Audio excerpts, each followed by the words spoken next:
Hi guys, welcome to the channel. Elon Musk's master plan, Part Deux, envisioned a future where Teslas are used for each type of terrestrial transport, from passenger vehicles to buses and trucks, supplemented by a seamless suite of solar and storage products. This vision was probably best captured in Tesla's announcement of its offer to acquire SolarCity. We would be the world's only vertically integrated energy company offering end-to-end clean energy products to our customers. And in today's video, we will be telling you everything we know so far about Tesla and BYD partnership. Without further ado, let's begin. Either Tesla wants to test and establish an alternative supplier for the standard range models here, or it could be the planned new entry-level model. This model, preemptively called the Model 2, is being developed in China and, according to information from January, will cost between 150,000 to 200,000 yuan, the equivalent of 19,000 to 25,000 euros. BYD had unveiled the Blade battery in March 2020. The LFP battery is said to have a higher energy density and be safer compared to other batteries with this cell chemistry. Later, BYD stated in another announcement that the battery should last for 1.2 million kilometers, or 3,000 charging cycles. BYD never gave exact figures on the alleged higher energy density. According to Push EVs, BYD is supposed to achieve 140 Wh per kilogram at pack level. With the LFP cells that CATL supplies to Tesla, on the other hand, only 125 Wh per kilogram are said to be possible. At cell level, the Blade batteries, which have been given this name because of their unusually large and long cells, achieve up to 166 Wh per kilogram. The cells are 905 mm long, 118 mm high, and 13.5 mm wide. BYD uses the Blade battery in its Han EV electric sedan and Tang EV electric SUV, among others, but it was announced from the start that external customers would also be supplied. In March 2021, there were rumors that BYD was in talks with Hyundai about supplying the LFP cells for its China models. Tesla already enjoys advantages of scale over its rivals. It expects EV sales to rise from 50,000 last year to 80,000 this year, for a 60% annual growth rate. At 100,000 kilowatt-hours per vehicle, a slight overestimate, Tesla will have consumed 5 gigawatt-hours of batteries in 2015 and 8 gigawatt-hours in 2016. These volumes dwarf those of its well-known competition. Though Tesla did not break out its energy storage sales in Q2, it developed 25 megawatt-hours across 4 continents in Q1. As for solar panels, SolarCity expects its Gigafactory to continue installing equipment through Q3 2017. If commissioning proceeds smoothly, it could clear 1 gigawatt of production in 2018. Tesla likely won't commercialize its bus or long-haul trucks before 2020, as it will want to focus on the Model 3 and Model Y. Cars are a far larger market than buses and transport trucks, so it would be ludicrous to go for the latter first. It's hard to put a timeline on Tesla's autonomy efforts, given Mobileye's termination of the two companies' relationships, but at least the company can spread its efforts across its approximately 15,000 employees. SolarCity would also bring a further 13,000 employees into the fold. BYD versus Tesla. When comparing the two companies head-to-head, the data shows that in almost every relevant dimension, BYD has gone further and is growing faster. Passenger vehicles (EVs).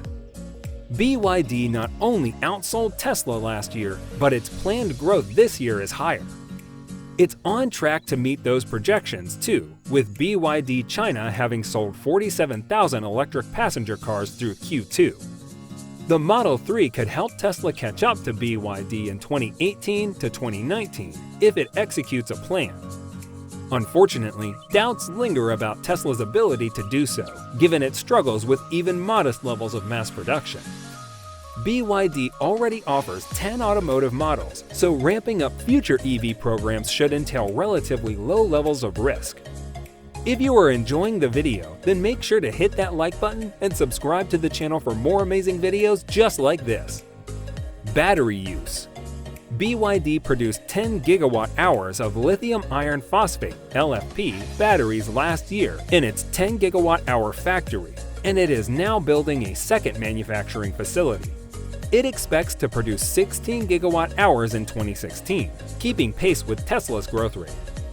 Despite Tesla having half the battery scale as compared to BYD, it probably has a lower cost per kilowatt-hour because iron phosphate has perhaps 2/3 the energy density of Tesla's NCA, lithium nickel cobalt aluminum oxide, battery chemistry.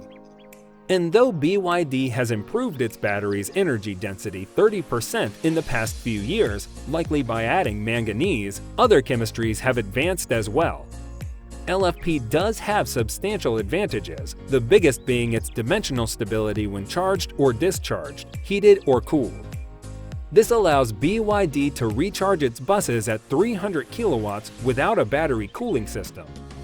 It also relegates Tesla's superchargers to being the world's second fastest charging stations. The advantages carry over to durability. BYD buses come with a 12-year battery warranty, and many of the earliest generation of BYD E6 taxis, still in use, have surpassed 500,000 miles per unit on their original battery packs. Energy storage. BYD claims to dominate the North American energy storage market and has deployed more than 295 megawatts per 295 megawatt-hours across 66 countries in the end of Q2. PV. BYD's photovoltaics division reached 1 gigawatts of annual production in 2014. While its panels aren't practically high efficiency, 18% compared to SolarCity's target of 22% and SunPower's current 22.8%. Its use of dual-sided glass encasing around panels lengthens operating life and reduces the risk of electrical fires. The panels presumably primarily serve to allow seamless solar and storage shopping for the utility-scale installations of which the company is focused. EV trucks. BYD has offered electrical delivery vans since 2014 and has expanded in short-haul trucks. It has also entered the construction market with its first electric cement mixer. Though less of a head start than with buses, the lead is large and growing with each purchase and product line extension. Autonomy/employee count. It goes without saying that Tesla has an autonomy advantage over the rest of the auto industry. That said, BYD has 16,000 R&D staff members, greater than Tesla's total headcount, which demonstrates the bandwidth that can be brought to bear on key technologies.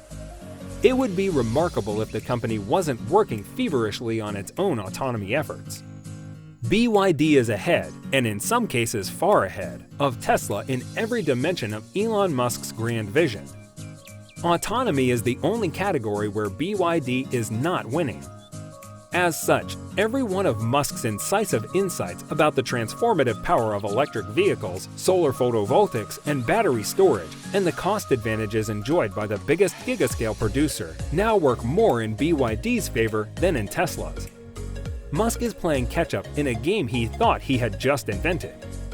In a nod of acknowledgement to BYD's 180,000 worldwide employees and to correct our overly Silicon Valley-centric perspective here in North America, we would be well served to give BYD's CEO, Wang Fu, his due.